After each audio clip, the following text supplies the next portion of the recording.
I was friends with a few of the route setters at the time. I was just hanging out one day while they were route setting.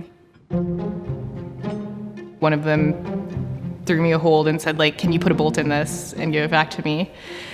And I did. It was the incorrect bolt.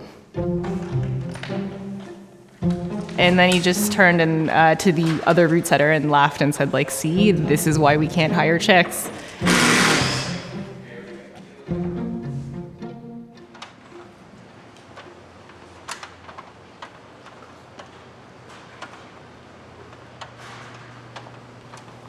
I think that like diversity is kind of a buzzword at this point, but it's true that white men have definitely been at the forefront of the sport for a very long time now. When we look at who actually climbs at this point, I think that like most route setting teams do misrepresent the population of climbers that we have these days in gyms.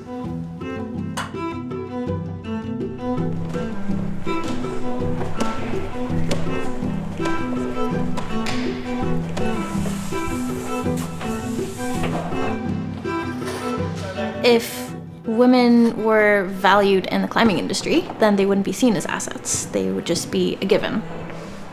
We have something to contribute regardless of our physique, regardless of how tall or short we are.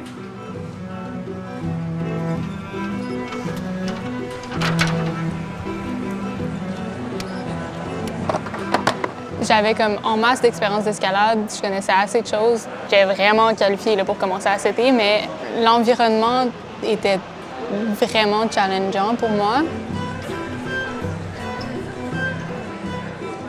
Tu sais, oui, quand tu sautes, c'est vraiment un métier spécialisé, puis c'est vraiment quelque chose, ça demande quand même une bonne compréhension de l'escalade, mais comme à partir de ça, n'importe qui peut apprendre à sauter.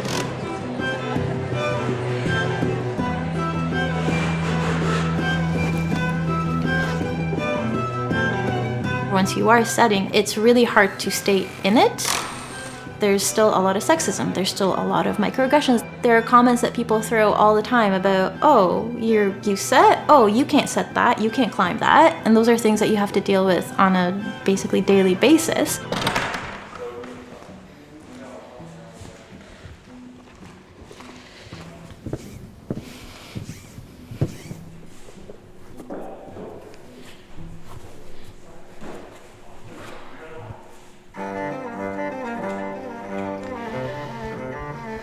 With setting, a lot of the times the hiring decision is sort of, it's either based on nepotism or it's just made in a black box. No one ever knows that the gym is hiring, so there's never really any opportunity to apply. Ça grimpe pas le bien. Je pense qu'il y a définitivement juste, c'est comme le long mot au milieu. Ouais. T'as pas de chum de cheveux.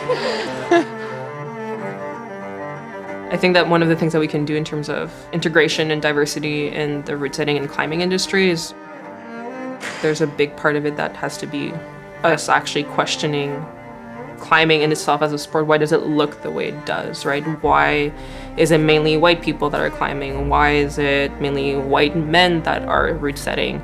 And being able to challenge those conceptions and understand where does that stem from, I think is going to be a big portion of the work that needs to be done to actually get the climbing industry to be more diverse eventually.